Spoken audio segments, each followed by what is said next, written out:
अस्सलाम वालेकुम दोस्तों। बैक्टीरिया हमारा चैप्टर चल रहा था जिसमें हमने बैक्टीरिया का इंट्रोडक्शन और ग्राम स्टेनिंग टेक्निक पढ़ी। तो आज जो हम पढ़ेंगे बैक्टीरियल सेल स्ट्रक्चर को हम डिफ़ाइन करेंगे। बैक्टीरिया का जो सेल होता है उसमें जो स्ट्रक्चर्स पॉसिबल स्ट्रक्चर्स हैं उनको हमने डिस्कस करना है फर्दर जो कि सबसे पहले कैप्सूल है, सेल वॉल है, साइटोप्लाज्म है, साइटोप्लाज्मिक मेम्ब्रेन है, साइटोप्लाज्म न्यूक्लियाइड्स हैं, प्लाज्मिड राइबोसोम्स। फर्दर हम एक जो है वो डिस्कस करेंगे। तो यहाँ से आप सिंपली अगर स्ट्रक्चर को देखें तो आपको यहाँ पे नज़र आएगा ये फ्लैजेला है, सेल मेम्ब्रेन है, ये साइटोप्लाज्म है, राइबोसोम्स है, न्यूक्लियाइड्स हैं, प्लाज्मिड्स हैं। तो ये बाहर जो है ये आपको कैप्सूल नज़र आ रहा है। तो हर एक को हम जो है वो अलग अलग से जो है वो डिफ़ाइन करेंगे, थोड़ा सा एक्सप्लेन भी करेंगे। सेल स्ट्रक्चर्स के अंदर ये सारी चीज़ें आती हैं। तो सबसे पहले हमारे पास है कैप्सूल। कैप्सूल क्या होता है? ये एक्स्ट्रा सेलुलर स्ट्रक्चर होती है कैप्सूल। ये जो सेल होता है उसके गिर्द एक्स्ट्रा एक स्ट्रक्चर बन जाती है, उसको कैप्सूल कहते हैं। और ये स्ट्रक्चर बैक्टीरिया उस वक्त बनाता है जब उसको कोई ख़तरा होता है, हार्मफुल कंडीशंस हों, अचानक कोई माहौल तब्दील हो जैसे उससे लगे कि मेरी जो है वो मौत हो जाएगी, डेथ हो जाएगी मेरी।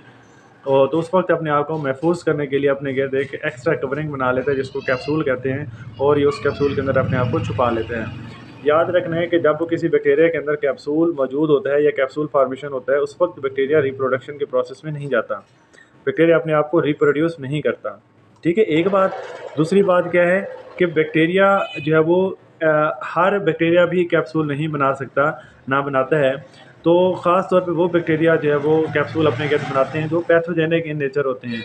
मतलब जो जहरीले बैक्टीरिया, बीमारी पैदा करने वाले ख़ास किस्म के बैक्टीरिया जो नुकसान पहुंचाते हैं जानवरों को, वो बैक्टीरिया अपने गिर्द क्या करते हैं, एक कैप्सूल बना लेते हैं। किस वक्त बनाते हैं? मिसाल के तौर पे कोई ऐसा इन्वायरमेंट आ गया है, बैक्टीरिया जो है वो जिस्म के अंदर है, ब्लड के अंदर मौजूद है। तो अगर कि मेडिसिन हम उसकी खा रहे हैं उसको मारने के लिए, तो उस वक्त क्या करता है बैक्टीरिया, अगर टाइमली उसको स्टिमुलेशन मिल जाए तो वो बहुत जल्दी अपने कहते हैं कैप्सूल बना लेते हैं, और वो उस मेडिसिन से या फिर कुछ दूसरे जो फाइगोसाइट्स होते हैं, ऐसे सेल जो इस बैक्टीरिया को मारने की सलाहियत रखते हैं, उनसे बचने के लिए अपने कहते हैं कैप्सूल चढ़ा लेते हैं। ठीक है, और इस तरह ये कुछ अर्से के लिए अपने आप को सेव कर लेते हैं। जब माहौल बेहतर होता है तो दोबारा ये अपना कैप्सूल ब्रेक करता है और ये बाहर आता है और दोबारा अपने आप को डिवाइड करना शुरू कर देता है। ठीक है, तो ये थी इसकी जो है वो बेसिक इसकी जो तारीफ थी, डेफिनेशन थी। अब मैं आपको इसका जो है वो रीड आउट करवा देता हूँ। Many pathogenic bacteria produce extra cellular enzyme. Cell के बाहर एंजाइम प्रोड्यूस करते हैं। ये एंजाइम क्या करते हैं कि ये पॉलीमर्स जो है वो बनाना शुरू कर देते हैं। मतलब अगर स्टार्च का है, अगर ये कार्बोहाइड्रेट्स का है तो कार्बोहाइड्रेट्स के मालिक्यूल जोड़ना शुरू कर देंगे। एक लंबा पॉलीमर बनना शुरू हो जाएगा जिसको वोवेन कहते होते हैं। वोवेन होना शुरू हो जाती है to form a layer around the cell. This layer is called capsule.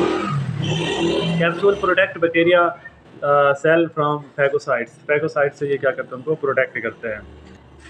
अब ये फैगोसाइट्स क्या होते हैं? फैगोसाइट्स ऐसे सेल, फैगोसाइटोसिस एक प्रोसेस जिसमें एक सेल दूसरे चीज़ों को इनगल्फ कर जाता है, निगल लेता है। फैगोसाइट, ये जो हमारे वाइट ब्लड सेल्स हैं ये क्या हैं? बेसिकली फैगोसाइट्स हैं। क्यों? जब कोई बैक्टीरिया हमारे ब्लड के अंदर जाता है तो ये हमारे जो वाइट ब्लड सेल्स हैं उसको क्या करते हैं, इनगल्फ कर लेते हैं, उसको निगल जाते हैं, उसको खा जाते हैं, अपने अंदर ले जाते हैं और उसको डेड कर देते हैं। ठीक है, तो ये जो फैगोसाइटोसिस का प्रोसेस होता है ये बॉडी के अंदर होता रहता है। तो ये फैगोसाइट से बचने के लिए क्या करते हैं, अपने कैप्सूल बना लेते हैं। यहाँ पे बताया हुआ भी है कि फैगोसाइट्स क्या हैं। Phagocyte are the cells that protect the body by ingesting harmful foreign particle. जैसे बैक्टीरिया है जो बॉडी को फॉरेन पार्टिकल से बचाते हैं, उनको निकल जाते हैं, उनको हम फैगोसाइट्स कहते होते हैं। दोस्तों सेल वाल क्या होती है? ये आपको ब्लू कलर की नज़र आती है, बाहर कैप्सूल है और ये सेल वाल है। जिनके अंदर कैप्सूल नहीं होता जिन बैक्टीरिया में, तो सेल वाल जो होती है सबसे आउटर मोस्ट जो है वो बाउंड्री होती है। अब जो सेल वाल होती है बैक्टीरिया की, ये क्या करती है, बैक्टीरिया को एक स्पेसिफिक शेप देती है। बैक्टीरिया की जो एक खास शक्ल होती है वो सेल वाल की वजह से होती है। और सेल वाल दो चीज़ों से मिलकर बनी होती है, पेप्टाइडोग्लाइकेन, ठीक है, और लिपोपोलिसेकेराइड से बनी होती है। और अगर ये बैक्टीरिया की जो सेल वाल है वो पेप्टाइडोग्लाइकेन से बनी होती है। अगर हम सेल वाल प्लांट की बात करें तो वो सेलुलोज से बनी होती है, और फंजाई की सेल वाल काइटिन से बनी होती है। आपने बैक्टीरिया की बात करनी है तो बैक्टीरिया की जो है वो सेल वाल पेप्टाइडोग्लाइकेन से और लिपोपोलिसेकेराइड्स के अंदर मौजूद होते हैं। पेप्टाइडोग्लाइकेन को म्यूरिन भी कहते होते हैं, ये आपने याद रखना है। ठीक है, पेप्टाइडोग्लाइकेन या फिर म्यूरिन से बनी होती है, ये आपने। अब सेल वाल एक्सटर्नल स्ट्रक्चर होगी, सेल को स्पेसिफिक शेप देती है, सेल की प्रोटेक्शन करती है। सेल की जो बैक्टीरिया हैं सेल वाल की बुनियाद पर दो हिस्सों में तकसीम किए जाते हैं। एक वो बैक्टीरिया ग्राम पॉजिटिव और दूसरे ग्राम नेगेटिव। ये हमने लास्ट लेक्चर में पढ़ा हुआ है अगर तो सेल वाल थिक है तो वो ग्राम पॉजिटिव होंगे, और सेल वाल थिन है तो ग्राम नेगेटिव बैक्टीरिया होंगे। और इसके अलावा लिपोपॉलीसेकेराइड ग्राम पॉजिटिव बैक्टीरिया के अंदर मौजूद होते हैं और लिपोपॉलीसेकेराइड ग्राम नेगेटिव के अंदर एब्सेंट होते हैं। लिपिड कंटेंट जो है इसके अंदर कम से कम होंगे और ग्राम नेगेटिव में लिपिड कंटेंट ज़्यादा से ज़्यादा होते हैं। इतना सा है सेल वाल के बारे में। सेल वाल MCQ पूछते हैं सेल वाल किस चीज़ से बनी होती है और सेल वाल की बनावट के लिहाज से बैक्टीरिया को कितने ग्रुप्स में तकसीम करते हैं। सेल वाल जो प्रोकार्योटिक उसका दूसरा नाम क्या है वो भी पूछेंगे, that is a marine. Cell membrane या इसको साइटोप्लाज्मिक मेम्ब्रेन भी कहते होते हैं। ये फास्फोलिपिड से मिलकर बनी होती है, ठीक है। बैक्टीरिया के अंदर फास्फोलिपिड से मिलकर बनी होती है। It is basically a double layer of phospholipid with numerous protein integrated into its structure. Phospholipid क्या है, ये लिपिड बाई लेयर होती है। ये लिपिड की एक लेयर है और ये दूसरी लिपिड की लेयर, और इनके अंदर जो है यहाँ पे आपको प्रोटीन के मालिक्यूल जो है वो इम्बेडेड हुए नज़र आते हैं। प्रोटीन इसमें पेनिट्रेटेड होती है और ये क्या करती है, परमिएबल होती है, restriction to any kind of removed molecule enter into the cell. अब शॉर्ट से मैं आपको फंक्शन में परमिएबिलिटी बैरियर का मतलब क्या है। परमिएबल का मतलब होता है ये कुछ चीज़ों को गुजरने देती है और कुछ चीज़ों को नहीं गुजरने देती, इसलिए इसको सिलेक्टिवली परमिएबल भी कहते हैं। ये जो सेल मेम्ब्रेन है, restricting kind and amount of molecule, restriction है मतलब हर चीज़ को नहीं गुजरने देगी, कुछ चीज़ों को सेल के अंदर और सेल के बाहर जाने देगी और कुछ चीज़ों को नहीं जाने देगी, जो कि रिस्ट्रिक्टेड काइंड ऑफ मेम्ब्रेन भी इसको कहते हैं। और इसके अलावा जो सेल है उसको ये क्या करती होती है, ये भी एक प्रोटेक्शन भी देती है। सेल की शेप भी जो है वो इसी सेल मेम्ब्रेन की वजह से होती है, इसको साइटोप्लाज्मिक मेम्ब्रेन कहते होते हैं। आमतौर पे लिपिड बाई लेयर होती है और इसमें प्रोटीन होते हैं, लेकिन आपने ये MCQs के लिए आपने याद रखना है कि जो बैक्टीरिया की जो सेल मेम्ब्रेन होती है वो फास्फोलिपिड से बनी होती है। That is very important.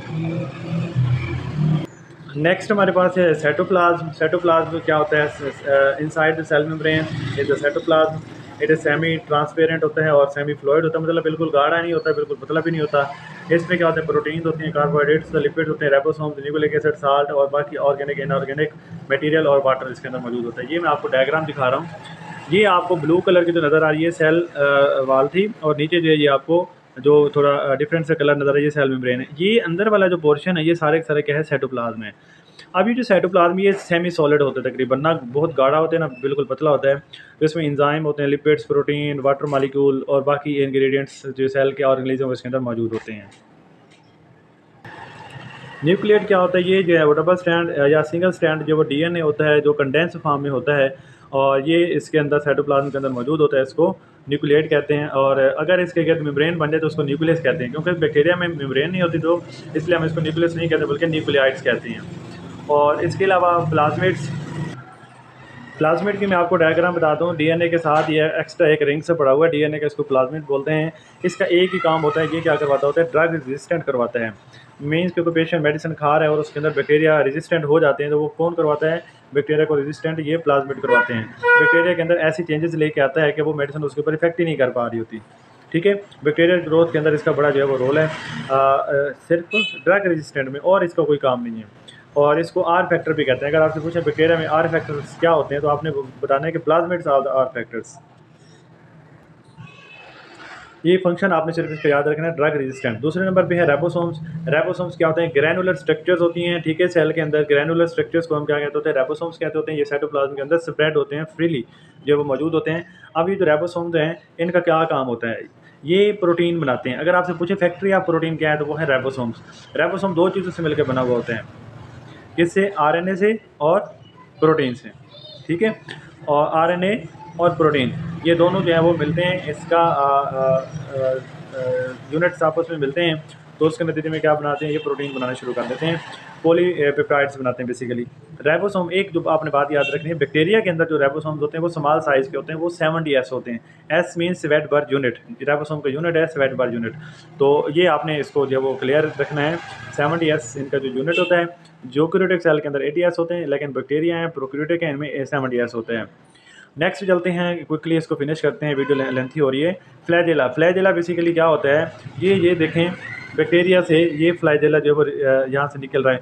यहाँ पे आपको एक क्विकली एक बात बता दूँ, बैक्टीरिया के अंदर जो फ्लैजेला, जहाँ से फ्लैजेला निकल रहा है उसको बेसल प्लेट कहते होते हैं। क्या कहते हैं, बेसल प्लेट कहते हैं। फ्लैजेला किस चीज़ से बना हुआ होता है, ये एक थ्रेड लाइक स्ट्रक्चर है जो एक प्रोटीन से बनी होती है। उस प्रोटीन का नाम है फ्लैजिलाइन। कौन सी प्रोटीन है, फ्लैजेलाइन प्रोटीन से मिलकर बना होता है। इसका दो मेन फंक्शन है। एक तो ये क्या कहते हैं लोकोमोशन, मतलब बैक्टीरिया को हरकत करवाता है, एक जगह से दूसरी जगह पे मोशन करवाता है, लोकोमोशन करवाता है। दूसरा इसका जो बड़ा अहम फंक्शन है वो ये है कि जिस वाटर के अंदर, जिस इन्वायरमेंट के अंदर मौजूद है, तो उसको जो केमोटॉक्सिक सब्सटेंस उसको डिटेक्ट करता है। मतलब उसके अंदर कोई खतरा महसूस है, कोई केमिकल जा रहा है, कोई जहर जा रहा है, कोई पॉइजन जा रहा है जो बैक्टीरिया के लिए नुकसानदेह है, तो फ्लैजेला उसको फ़ौरन डिटेक्ट करके ये क्या करते हैं, आगे डीएनए तक या बॉडी तक जो पैगाम पहुंचाता है और बैक्टीरिया अपने आप को महफूज करने की कोशिश करता है। नेक्स्ट है बेसिकली पिलाई। ये एक्सटर्नल अपेंडेजेस होती हैं, एक्स्ट्रा स्ट्रक्चर्स होती हैं, बिल्कुल शॉर्ट सी होती हैं, फ्लैजेला लेंथी होते हैं, इनकी स्ट्रक्चर शॉर्ट होती है। इनका काम क्या होता है, इनका काम होता है अटैचमेंट करवाना, बैक्टीरिया की अटैचमेंट करवाना। किसके साथ? बैक्टीरिया के साथ भी अटैचमेंट करवाते हैं कॉन्जुगेशन के अंदर, जब मिलाप हो रहा होता है, नए बैक्टीरिया बनते हैं, सेक्सुअल रिप्रोडक्शन के नतीजे में पिलाई बैक्टीरिया टू बैक्टीरिया अटैचमेंट करवाते हैं। नंबर 2, ये जब किसी हार्ड चीज़ के साथ अटैच होना होता है तब भी पिलाई का इस्तेमाल करते हैं। पिलाई क्या होते हैं? ये एक्स्ट्रा स्ट्रक्चर्स होती हैं और ये प्रोटीन से बनी होती हैं और ये पिलाइन प्रोटीन से मिलकर बनी होती हैं। ठीक है, यहाँ पे सारा बताया फ्लैजेला और उसके फंक्शन के बारे में। They attach between the bacteria cell and the host cell, मतलब दूसरा बैक्टीरिया और फिर बैक्टीरिया, या बैक्टीरिया किसी और चीज़ के साथ जब अटैच होते हैं तो उसके जरिए, between one bacteria cell and another bacteria cell. तो ये इसका बेसिकली अटैचमेंट, इसका जो है वो फंक्शन है प्रॉपर। इनक्लूजन बॉडीज़ क्या होती हैं? Globules of starch, glycogen, lipids in the cytoplasm are called inclusions. मतलब ये इसके अंदर क्या होते हैं कि जब खतरनाक कंडीशन आती है, बैक्टीरिया अपने अंदर क्या करते हैं, फूड को स्टोर करना शुरू कर देता है।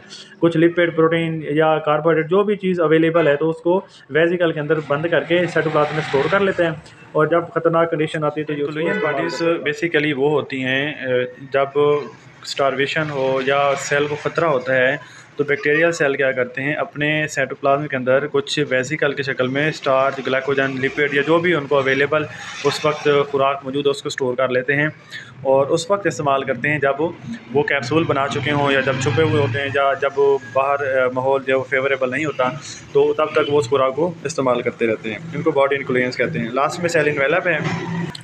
सेल इन्वेलप क्या होता है? देखें, बुनियादी जो स्ट्रक्चर होती है वो होती है सेल मेम्ब्रेन। सेल मेम्ब्रेन के अलावा बैक्टीरिया के अंदर सेल मेम्ब्रेन के अलावा बाकी जितने भी स्ट्रक्चर्स हैं, ठीक है, जिसके अंदर ये सेल मेम्ब्रेन है, कैप्सूल है, कुछ स्लाइम्स बनते होते हैं और भी स्ट्रक्चर्स मुख्तलिफ बैक्टीरिया अपने के प्रोटेक्शन के लिए बनाते हैं, वो जितनी भी एक्स्ट्रा कवरिंग है सेल मेम्ब्रेन के बाद वो सारी की सारी सेल इन्वेलप कहलाती हैं। तो ये हमारा चैप्टर कंप्लीट हुआ। इस लेक्चर को आप एक दो दफ़ा देखेंगे, सुनेंगे, रीड करेंगे तो इंशाल्लाह आपको क्लियर हो जाएगा। अल्लाह हाफिज़।